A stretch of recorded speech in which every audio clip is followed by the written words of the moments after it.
The dust kicked up from the convoy trucks as they rolled into Camp Phoenix, a remote military outpost nestled between barren hills and endless desert. Among the new arrivals stepping down from the vehicles was Sarah Chen, a 24-year-old Army medic whose small frame and quiet demeanor made her nearly invisible among the towering soldiers around her. The other troops barely glanced her way as she shouldered her heavy pack and medical bag. To them, she was just another face in the crowd, another soldier trying to find their place in this harsh landscape where survival depended on quick thinking and quicker reflexes. Sarah had earned the nickname Tent Girl during her first week at the base, not as a term of respect, but because she seemed to prefer the solitude of the medical tent to the camaraderie of the mess hall or recreation areas. While other soldiers gathered around card games or shared stories from home, Sarah could always be found organizing medical supplies, studying field medicine manuals, or quietly tending to minor injuries that others barely considered worth mentioning. The nickname stuck, whispered behind her back with a mixture of indifference and mild amusement. Some soldiers assumed she was antisocial. Others thought she was simply overwhelmed by the intensity of military life. What they didn't realize was that Sarah was methodically preparing herself for something she hoped would never come. Lieutenant Marcus Webb, the unit's second in command, had tried several times to draw Sarah into group activities. He noticed how she kept to herself and worried that isolation might affect her performance when it mattered most. During one particularly quiet evening, he approached the medical tent where Sarah was cataloging bandages and antiseptics. "Chen, you know you're part of this unit, right?" Webb said, leaning against the tent pole. "The guys could use a chance to get to know you better." Sarah looked up from her inventory sheets, her dark eyes meeting his briefly before returning to her work. "I appreciate that, sir, but I'm exactly where I need to be." Webb studied her for a moment, noting the precision with which she organized every piece of equipment, the way she had memorized the location of every medical supply. There was something about her focus that reminded him of seasoned combat veterans, though Sarah had never seen active combat. What the lieutenant and the rest of the unit didn't know was that Sarah came from a family of doctors. Her grandfather had been a battlefield surgeon in Vietnam, her mother an emergency room physician in Chicago. She had grown up hearing stories about split-second decisions that meant the difference between life and death, about the weight of responsibility that came with holding someone's life in your hands. While her fellow soldiers saw her quietness as weakness or disinterest, Sarah was actually absorbing everything around her. She memorized the layout of the camp, noted which soldiers had chronic conditions or previous injuries, and observed patterns in their daily routines that might become crucial information in an emergency. The camp's commanding officer, Colonel James Harrison, was a gruff 30-year veteran who ran the outpost with military precision. He had noticed Sarah's dedication but hadn't yet formed an opinion about her capabilities. To him, she was simply another young medic doing her job, nothing more noteworthy than that. As weeks passed, the other soldiers grew accustomed to Sarah's presence without really acknowledging it. She became part of the background noise of camp life, always there when someone needed a bandage for a minor cut or medication for a headache, but never asserting herself in the social dynamics of the unit. Private Jake Morrison, a 20-year-old from Texas with a quick smile and quicker temper, had initially tried to befriend Sarah but gave up after a few unsuccessful attempts at conversation. "Tent Girl's just not interested in being part of the team," he told his bunkmate one evening. What Morrison and the others failed to understand was that Sarah was more committed to the team than any of them realized. Every quiet hour she spent in the medical tent, every manual she studied, every supply she organized was her way of preparing to protect them in ways they couldn't yet imagine. The camp routine continued day after day, with patrols going out and returning, supplies being delivered and reports being filed. Sarah remained in her bubble of medical preparation, earning polite nods from her fellow soldiers but never their genuine respect or recognition. Nobody suspected that within a few weeks, this quiet young woman they barely noticed would become the most important person in their lives, or that her nickname would transform from a casual dismissal into something approaching reverence. For now, she was simply Tent Girl, the medic who kept to herself and did her job without fanfare. The stage was set for events that would change everything, though none of them could have predicted what was coming or how desperately they would need the skills that Sarah was so quietly, so methodically preparing in the shadows of their indifference. 3 weeks into Sarah's deployment at Camp Phoenix, the first signs of trouble began to emerge. Intelligence reports suggested increased enemy activity in the surrounding region, though nothing concrete enough to change daily operations. The soldiers went about their routines with the same casual confidence they had maintained since Sarah's arrival. Sergeant Danny Rodriguez, a squad leader with 8 years of experience, had been keeping a closer eye on Sarah than the others. Unlike his colleagues who dismissed her as antisocial, Rodriguez recognized something familiar in her behavior. He had seen the same intense focus in combat veterans who understood that preparation could mean the difference between coming home and not. During a routine equipment check, Rodriguez approached Sarah in the medical tent. She was conducting what appeared to be her third inventory of the week, but Rodriguez noticed she wasn't just counting supplies. She was testing equipment, checking expiration dates, and organizing everything according to a system that seemed far more sophisticated than standard protocol required. "You expecting something, Chen?"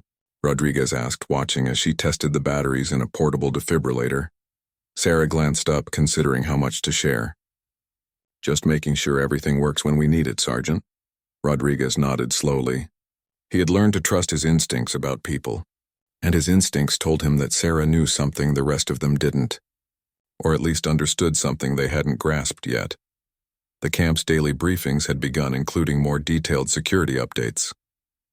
Colonel Harrison spoke of increased patrol schedules and heightened alert levels, but most soldiers interpreted this as routine precautionary measures. Sarah, however, had been paying attention to patterns that others missed. She had noticed that medical supply deliveries had become more frequent and included items not typically stocked at their level of operation. The arrival of additional blood products, advanced surgical equipment, and specialized trauma medication suggested that someone higher up the chain of command was anticipating casualties. While her fellow soldiers focused on their immediate duties, Sarah began expanding her preparations beyond standard protocol. She set up secondary medical stations throughout the camp, hidden caches of supplies that could be accessed quickly if the main medical tent became compromised. She memorized evacuation routes and identified which buildings could serve as temporary treatment areas.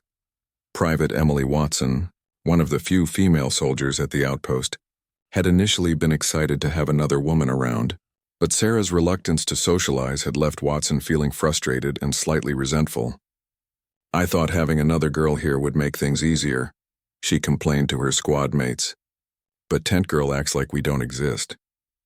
What Watson didn't realize was that Sarah had been quietly observing everyone in the unit, noting their medical histories from their files and watching for signs of health issues that might become critical under stress. She had noticed Watson's tendency toward dehydration and had started leaving extra water bottles in strategic locations where Watson would find them during her duties. Lieutenant Webb had begun to suspect that Sarah's preparations went beyond normal medical protocol.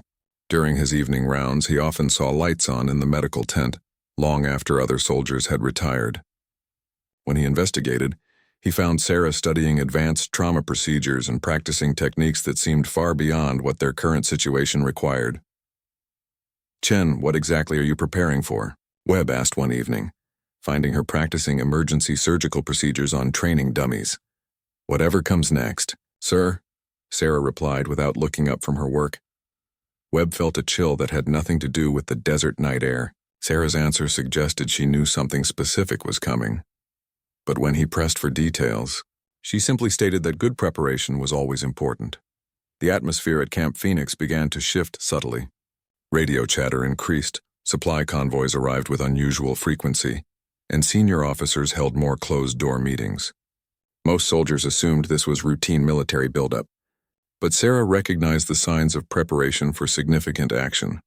She began conducting informal health assessments of her fellow soldiers under the guise of routine checkups. She memorized blood types, noted allergies, and identified who might be most vulnerable in high-stress situations. When Private Morrison complained of persistent headaches, Sarah didn't just give him aspirin. She conducted a thorough neurological assessment and quietly documented her findings.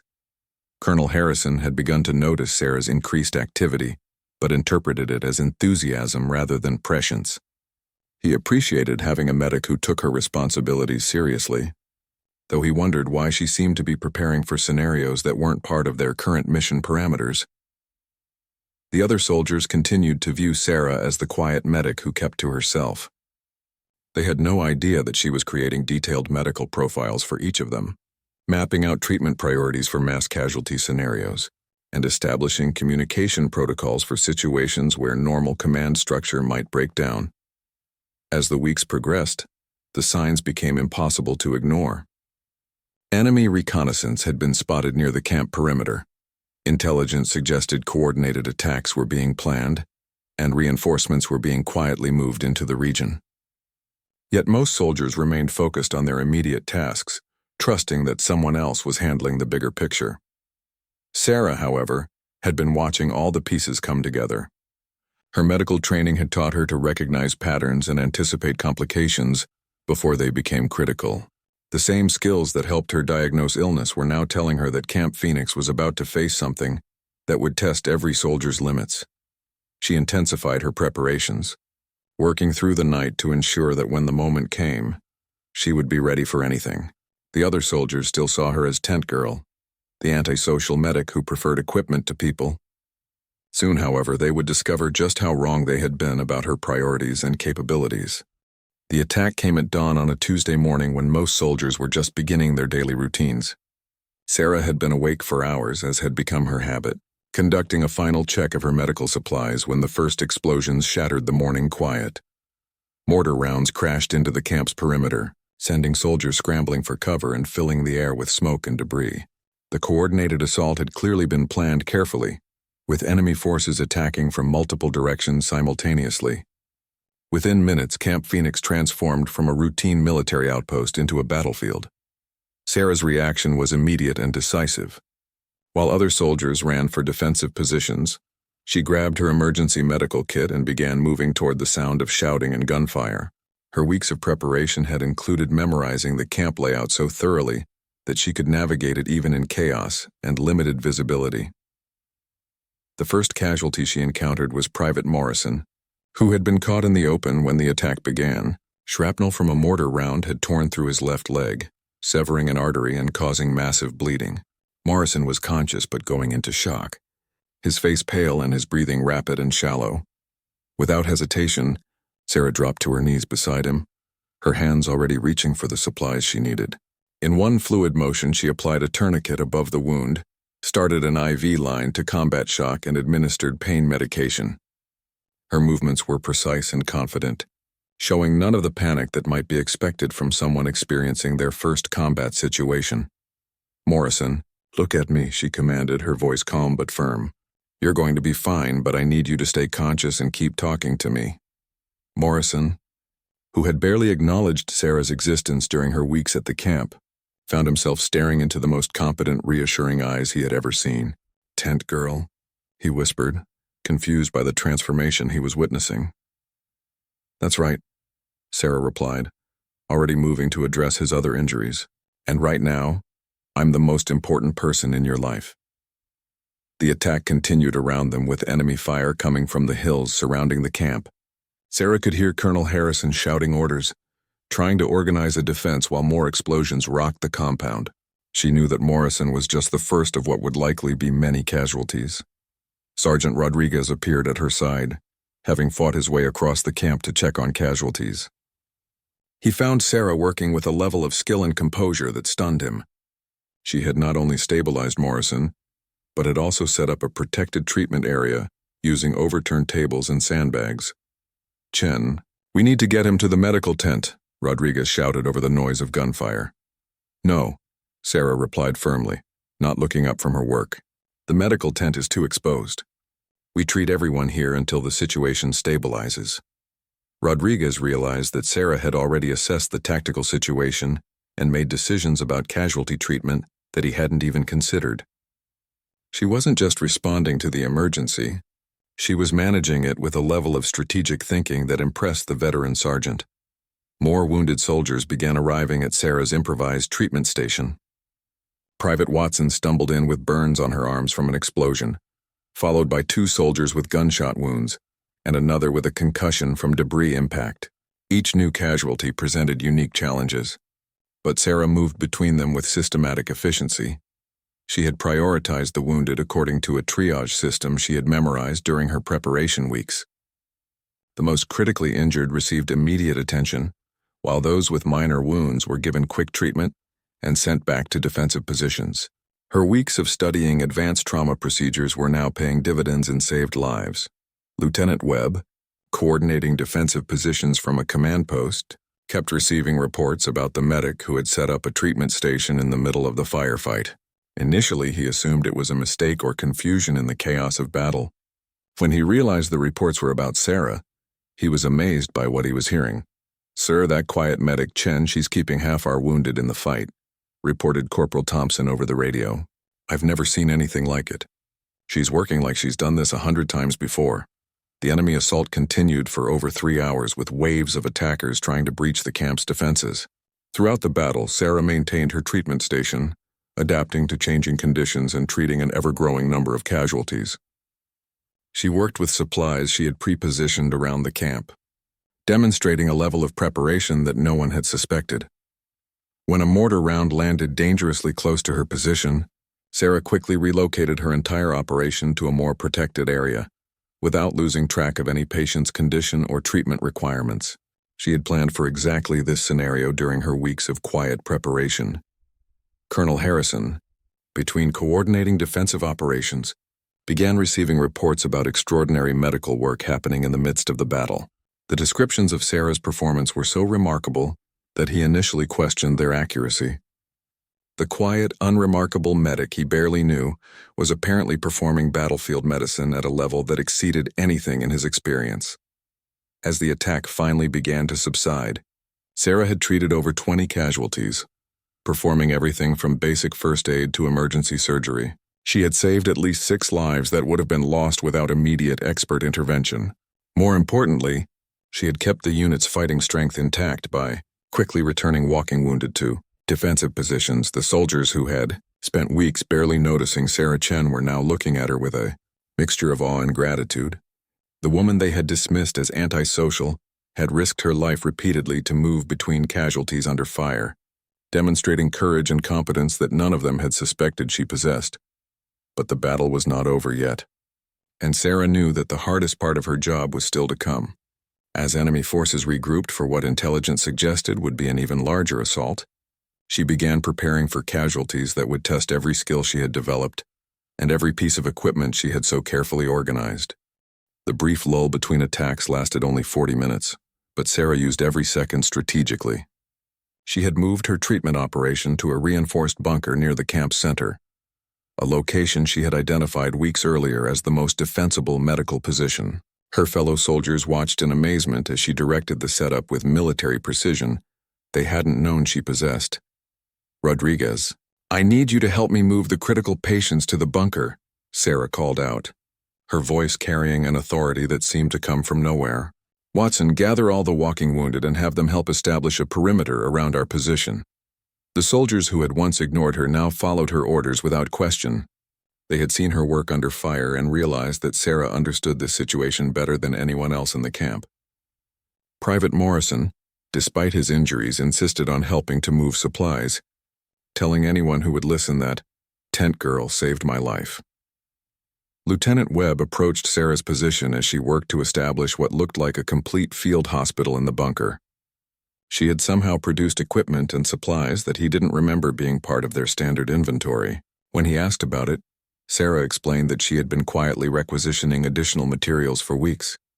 "Chen, how did you know to prepare for this?" Webb asked, watching as she set up multiple treatment stations within the protected space. "I didn't know specifics, sir," Sarah replied while checking IV supplies. "But the signs were all there. Increased supply deliveries, changes in patrol patterns, intelligence briefings. Anyone paying attention could see something was coming." Webb realized that while he and the other officers had been focused on immediate tactical concerns, Sarah had been thinking strategically about the bigger picture. Her medical training had taught her to look for patterns and anticipate complications, skills that translated perfectly to military intelligence analysis. The second wave of the attack began with heavy artillery bombardment, followed by a ground assault that was larger and better coordinated than the first. Enemy forces had apparently used the brief ceasefire to reposition and reinforce, bringing more personnel and heavier weapons to bear against Camp Phoenix. Sarah's bunker medical station became the center of frantic activity as casualties poured in from the renewed fighting. This time the injuries were more severe, with multiple soldiers suffering from blast injuries, severe burns, and complex trauma that required immediate surgical intervention. Working by the light of battery-powered medical lamps, Sarah began performing procedures that amazed even Sergeant Rodriguez, who had seen battlefield medicine in 3 previous deployments. She conducted emergency surgery on a soldier with internal bleeding, saving his life with techniques that seemed far beyond what a medic should know. "Where did you learn to do that?" Rodriguez asked, watching Sarah work with surgical precision on a patient with a collapsed lung. "My grandfather was a battlefield surgeon in Vietnam," Sarah explained while inserting a chest tube. "My mother runs an emergency room in Chicago. I grew up learning that medicine is about saving lives under pressure." The revelation explained much about Sarah's competence, but it didn't diminish the extraordinary nature of what she was accomplishing. She was performing the work of an entire medical team single-handedly, moving between patients with efficiency that kept multiple soldiers alive simultaneously.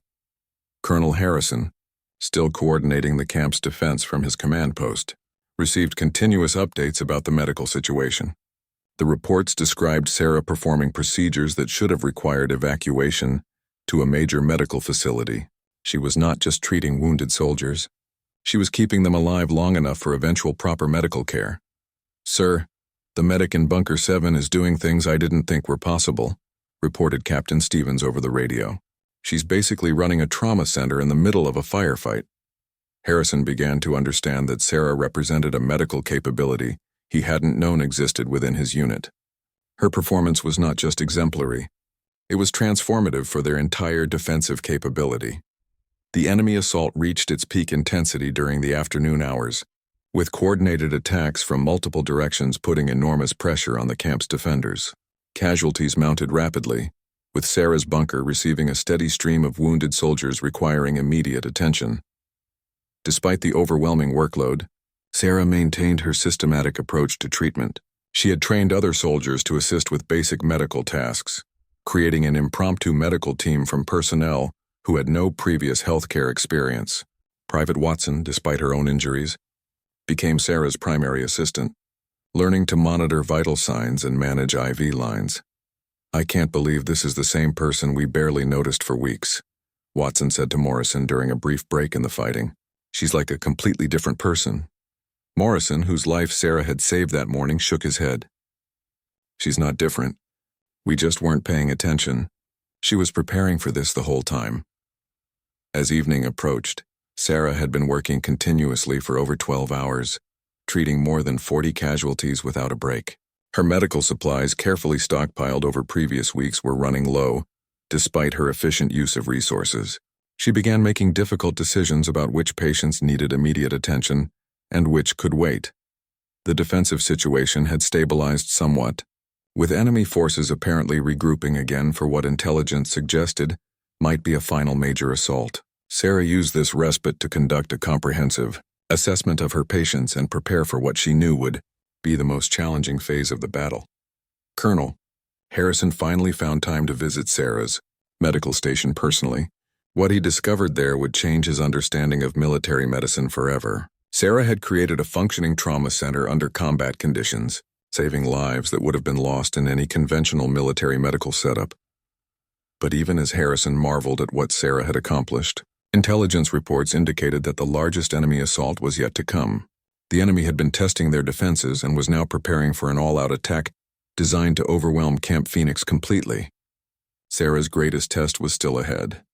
The final assault began just after midnight, and it became immediately clear that this was different from the previous attacks. Enemy forces had brought heavy artillery, mortars, and what sounded like armored vehicles. The bombardment was so intense that the entire camp shook continuously, making it difficult to maintain footing or hear radio communications. Sarah's bunker medical station became a lifeline for the entire unit, as casualties poured in faster than ever before. The injuries were more severe than anything she had treated previously, with soldiers suffering from complex trauma that would challenge even a fully equipped hospital. Yet Sarah continued working with the same methodical precision she had, maintained throughout the day. The most critical moment came when Sergeant Rodriguez was brought in with multiple shrapnel wounds and signs of internal bleeding. Rodriguez had been like a mentor to many of the younger soldiers, and his condition sent shockwaves through the unit. Sarah immediately recognized that his injuries required emergency surgery that would normally be performed only in a sterile operating room. Working by flashlight in the bunker, with explosions shaking the walls around her, Sarah began performing abdominal surgery on Rodriguez. Private Watson assisted, holding lights and handing instruments while other soldiers provided security for the medical station.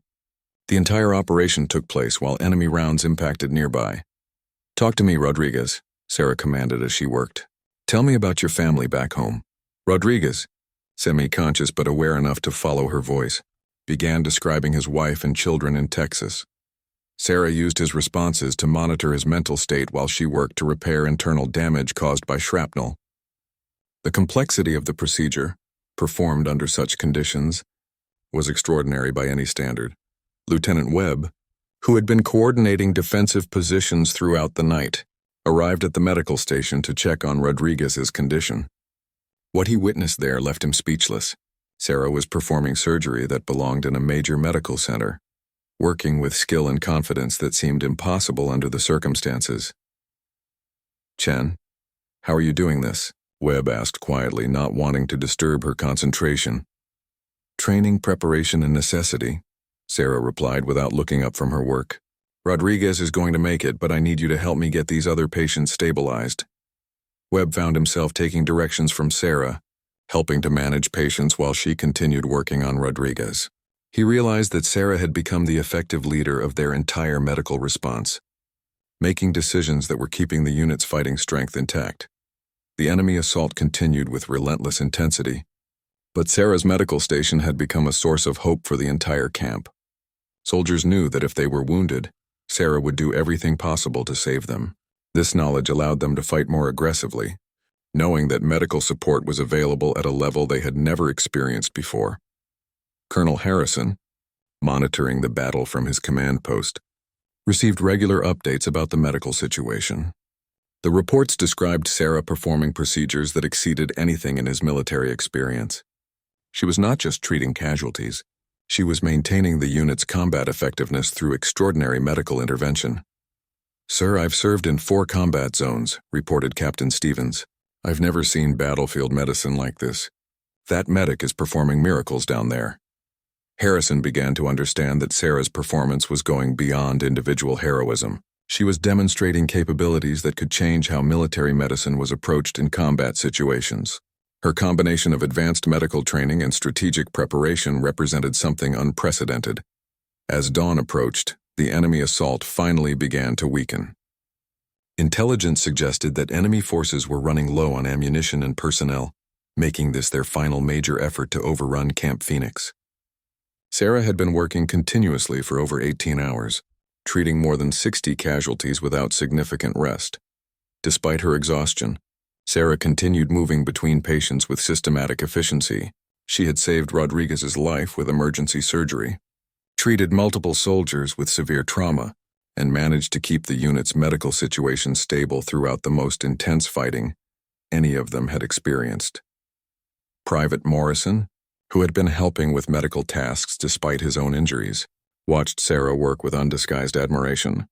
"I can't believe we called her Tent Girl," he said to Watson. "She's the reason half of us are still alive." Watson nodded, thinking about how dramatically her opinion of Sarah had changed. She was never antisocial. She was preparing. While we were playing cards and complaining about the heat, she was getting ready to save our lives. The transformation in how the soldiers viewed Sarah was complete. The quiet medic they had barely noticed had become the most respected person in the unit. Her nickname had evolved from casual dismissal to something approaching reverence, though now it carried entirely different connotations. As the enemy fire finally began to subside significantly, Sarah allowed herself a brief moment to assess the situation. She had successfully managed the medical response to a major combat engagement, saving lives that would have been lost under normal circumstances. Her weeks of quiet preparation had paid off in ways that exceeded even her own expectations. Colonel Harrison prepared to leave his command post to personally assess the medical situation. What he would discover at Sarah's bunker would change his understanding of military capabilities and lead to recognition that went far beyond anything a young medic might normally expect. But for now, Sarah continued working, ensuring that every soldier under her care received the best possible treatment. The battle was ending, but her job was far from over. The most critically wounded patients would need continued care, and she was determined that everyone she had saved would survive to see home again. When Colonel Harrison finally entered Sarah's bunker medical station, he found himself witnessing something that would stay with him for the rest of his military career. The space had been transformed into what could only be described as a functioning trauma center, complete with organized treatment areas, monitoring equipment, and a level of medical capability that seemed impossible under combat conditions. Sarah was moving between patients with the same methodical precision she had maintained throughout the entire engagement. Despite having worked for nearly 20 hours straight, she showed no signs of slowing down or losing focus. She was checking vital signs, adjusting medications, and monitoring the soldiers she had treated during the intense fighting. "Medic Chen," Harrison called out, using her formal designation rather than the nickname that had become so common. Sarah looked up from the patient she was examining, immediately recognizing the colonel, but showing no change in her professional demeanor. "Sir, we have 15 critical patients requiring evacuation within the next 6 hours, and another 23 with serious injuries that need continued monitoring." Harrison was struck by the immediate comprehensive briefing Sarah provided. She had not only treated the wounded, but had maintained detailed records of every patient's condition and treatment requirements. Her organizational skills matched her medical capabilities. "Chen, I need you to explain what happened here," Harrison said, gesturing at the sophisticated medical setup surrounding them. Sarah straightened up, finally allowing herself a moment away from patient care. "Sir, I identified the probability of significant casualties based on intelligence patterns and supply delivery changes over the past month. I prepared accordingly by stockpiling supplies, establishing secondary treatment positions, and studying advanced trauma procedures." The colonel stared at her, beginning to understand the magnitude of what she had accomplished. "You predicted this attack?" "Not specifically, sir, but the signs indicated a high probability of major combat operations. I prepared for the medical requirements such operations would generate."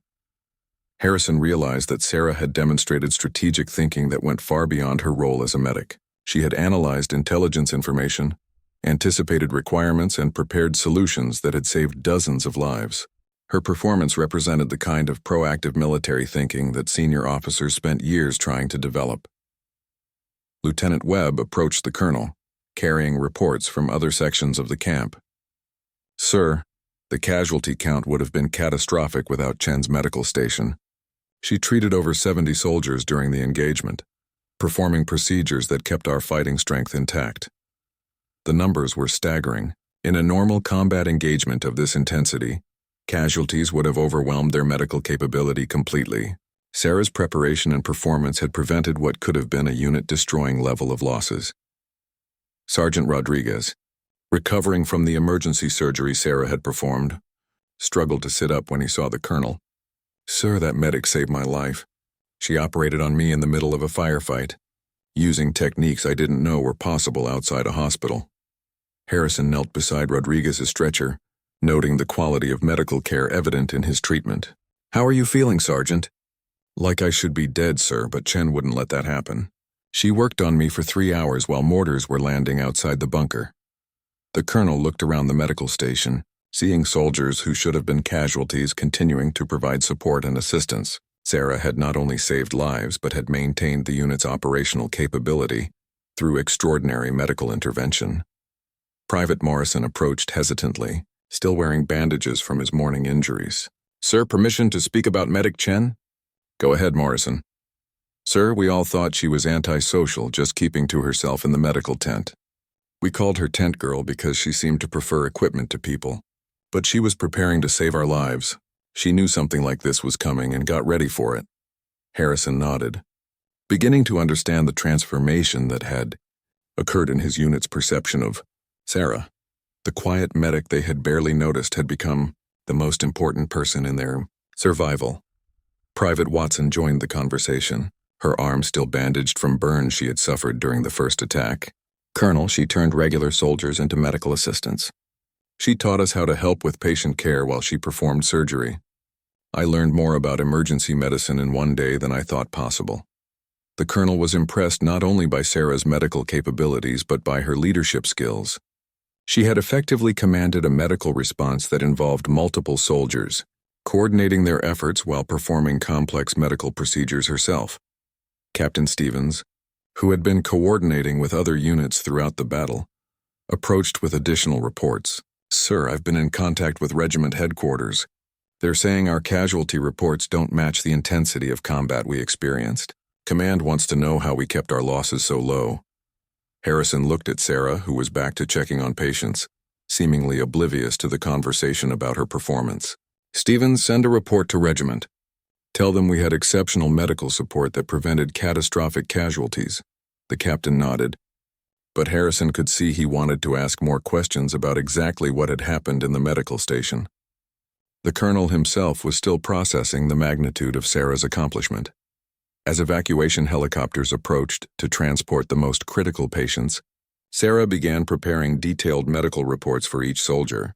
Her documentation was thorough and professional, ensuring that receiving medical facilities would have complete information about treatment provided under combat conditions. "Chen," Harrison called out as she worked on the evacuation preparations. "Yes, sir? I want a complete report on your medical operations during this engagement. Include everything. Your preparation process, treatment protocols, patient outcomes, everything." Sarah nodded without looking up from her work. "I'll have it ready within 24 hours, sir."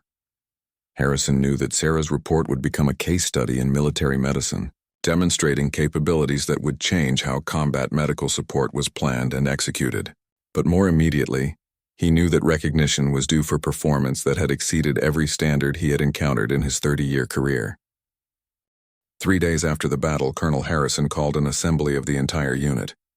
Word had spread throughout the camp about Sarah's extraordinary performance, but many soldiers still didn't fully understand what had happened in the medical bunker during the most intense fighting.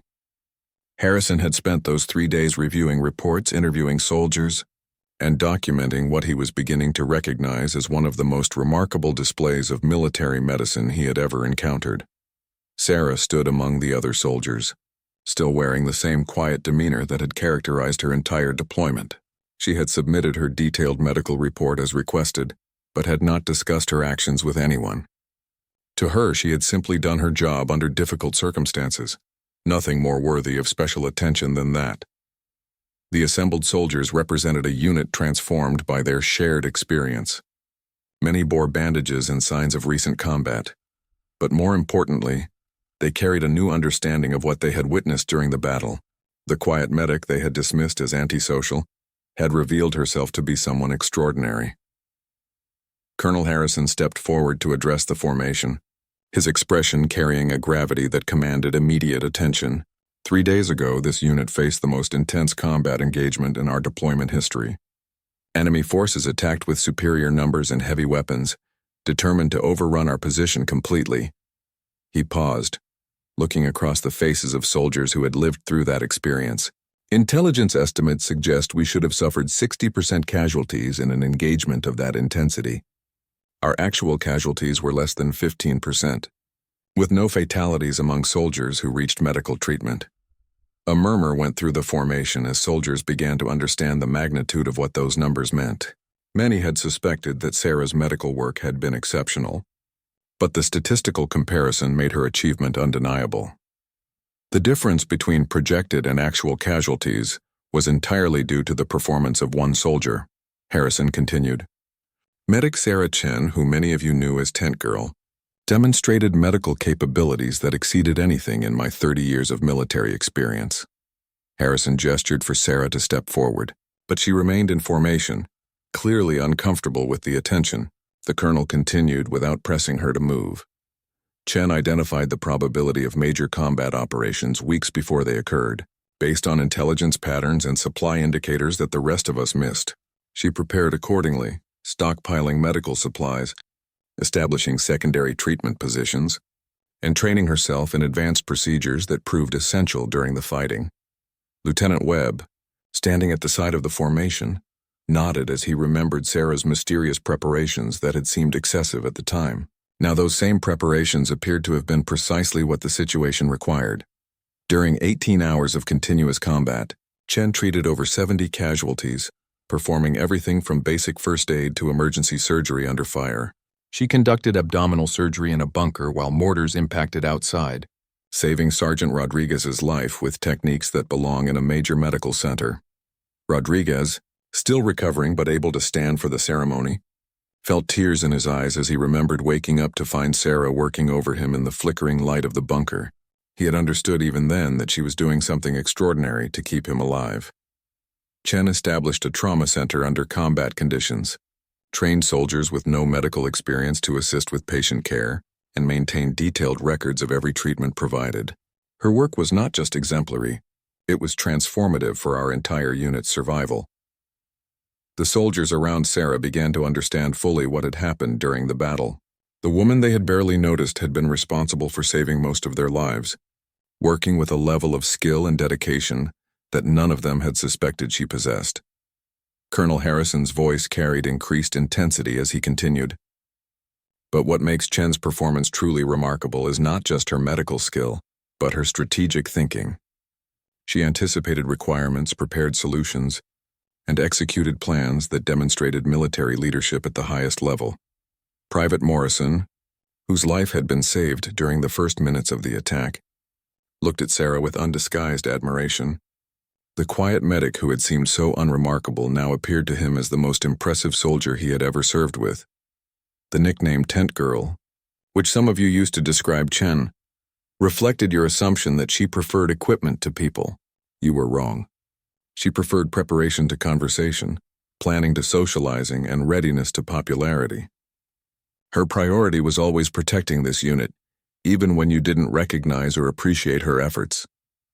Harrison paused, allowing the weight of his words to settle over the formation.